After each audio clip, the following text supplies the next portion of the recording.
Super soft khaman પણ ભૂલાવી દે તેવા એકદમ હેલ્ધી ટેસ્ટી પંચરત્ન ઢોકળા આ રીતે બનાવવા માટે મગની દાળ, ચણાની દાળ, અડદની દાળ, મસૂરની દાળ, તુવેર દાળ અને ચોખા બધાનું માપ સરખા પ્રમાણમાં લેવાનું. સરસ રીતે પાણીથી ધોઈ લેશું અને પછી એમાં અડધો કપ છાશ અને પાણી એડ કરી 4 થી 5 કલાક માટે પલળવા દેશું. પછી આ રીતે બધું પાણી કાઢી લેશું. ફેંકવાનું નથી પાણી.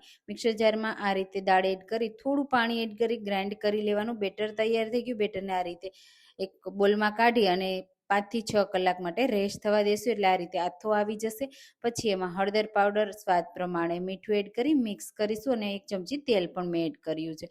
ફ્રેશ લીલા ધાણા એડ કરી બેટરને થોડા અલગ વાસણમાં કાઢી લેશું અને હવે એક વાસણમાં આ રીતે બેકિંગ સોડા અને તેલ મિક્સ કરી આ રીતે બેટરમાં થોડું એડ કરીશું. મિક્સ કરી પ્લેટમાં સરસ રીતે સેટ કરી દેશું. ઉપરથી લાલ મરચું પાવડર સ્પ્રિંકલ કરી અને પછી સ્ટીમરમાં 10 થી 15 મિનિટ સ્ટીમ કરીશું અને ઉપરથી કુકિંગ ઓઇલ લગાવી અને ગરમા ગરમ સર્વ કરીશું. તો ટ્રાય કરજો.